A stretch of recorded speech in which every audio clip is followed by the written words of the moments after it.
आइए पढ़ते हैं पाठ स्वामी की दादी।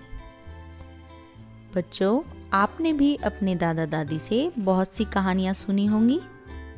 आज की हमारी कहानी है स्वामीनाथन और उसकी दादी के बारे में। तो चलिए शुरू करते हैं हमारी कहानी स्वामी की दादी। बैठक और भोजन कक्ष के बीच कम हवादार अंधेरे गलियारे की बंद सी कोठरी में स्वामी की दादी अपने सारे सामान के साथ रहती थी। उनका सामान था 5 दरियां, 3 चादरों, 5 तकियों वाला भारी भरकम बिस्तर, पटसन के रेशे का बना एक वर्गाकार बक्सा और लकड़ी का एक छोटा सा बक्सा जिसमें तांबे के सिक्के, इलायची, लौंग और सुपारी पड़े रहते थे। रात के भोजन के बाद स्वामीनाथन दादी के पास उनकी गोद में सिर रखे लौंग इलायची की गंध भरे वातावरण में अपने को बहुत प्रसन्न और सुरक्षित महसूस कर रहा था।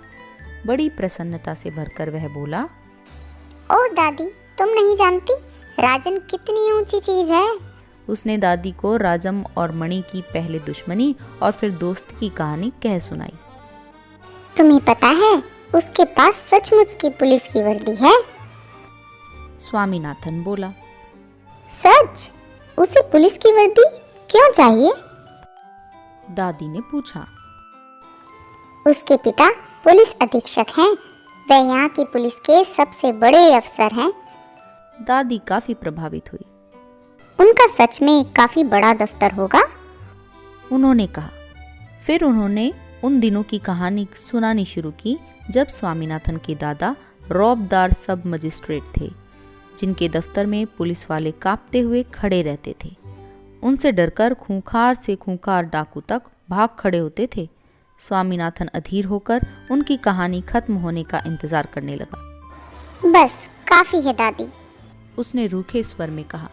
मैं तुम्हें राजम के बारे में कुछ बताना चाहता हूँ। जानती हो उसे गणित में कितने नंबर मिलते हैं?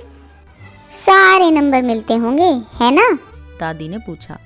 अरे नहीं, उसे 100 में से 90 मिलते हैं। चलो अच्छा है, लेकिन तुम्हें भी मेहनत करके उसकी तरह नंबर लेने चाहिए। तुम्हें पता है तुम्हारे दादा कभी कभी ऐसे उत्तर लिखते थे कि परीक्षकों को भी चकित कर देते थे। किसी सवाल का जवाब देने में वे दूसरों के मुकाबले 10वां हिस्सा वक्त लेते थे और फिर उनके जवाब इतने शानदार होते थे कि कभी कभी उनके अध्यापक उन्हें 200 नंबर तक दे देते थे। जब उन्होंने एमए किया तो उन्हें इतना बड़ा मेडल मिला था। मैं कई सालों तक उसे गले में पहनती रही। पता नहीं मैंने कब उसे उतारा।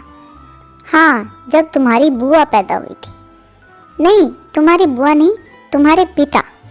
याद आया, तब बच्चा 10 दिन का था। अरे नहीं, मैंने पहले ठीक कहा था। तुम्हारी बुआ ही पैदा हुई थी। पता है वह मेडल अब कहाँ है? मैंने वह तुम्हारी बुआ को दे दिया और उस बेवकूफ ने उसे गलवा कर 4 चूड़ियाँ बनवा ली। अब बस भी करो दादी।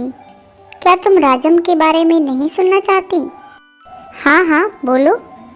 दादी, जब राजम छोटा सा लड़का था तो उसने शेर मारा था। सच? बड़ा बहादुर लड़का है। स्वामीनाथन ने बड़े उत्साह से कहानी शुरू की।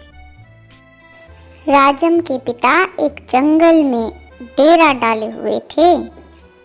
राजम भी उनके साथ था। अचानक 2 शेर उन पर झपटे और एक ने पीछे से हमला करके पिता को गिरा दिया। दूसरे ने राजम का पीछा किया। राजम एक झाड़ी के पीछे छुप गया और वहीं से गोली चलाकर शेर को मार डाला। दादी, क्या तुम सो गई? नहीं बेटा, सुन रही हूँ। अच्छा बताओ, कितने शेर आए थे? 2 शेर राजम पर झपटे थे। स्वामीनाथन दादी के गलत जवाब से चिढ़ गया।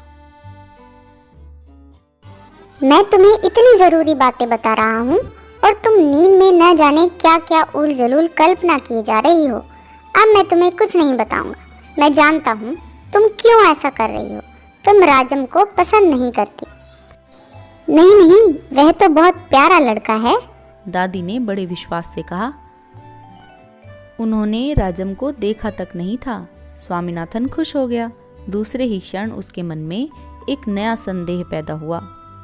दादी, शायद तुम्हें शेर की कहानी पर विश्वास नहीं हो रहा है। मैं एक एक शब्द पर विश्वास करती हूँ। दादी ने स्वर में मिठास भरकर कहा। स्वामीनाथन को इससे खुशी हुई, लेकिन उसने चेतावनी के तौर पर जोड़ा, जो भी उसे झूठा कहेगा वह उसे गोली मार देगा। दादी ने इसका समर्थन किया और हरिश्चंद्र की कहानी सुनाने की बात कही, जिसने वचन का पालन करने के लिए सिंहासन, पत्नी और बच्चे को खो दिया और अंत में उसे सब कुछ वापस मिल गया। उसने कहानी आधी ही सुनाई थी कि स्वामीनाथन खर्राटे लेने लगा। दादी भी रुक रुक कर बोलने लगी, फिर वह भी सो गई। तो बच्चों, यह थी हमारी कहानी स्वामी की दादी। अब आपके लिए है एक मज़ेदार कार्य।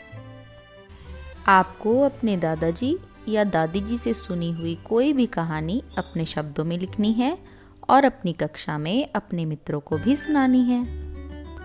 तो बच्चों, फिर मिलेंगे एक नए पाठ के साथ। आप सभी का दिन शुभ और मंगलमय हो।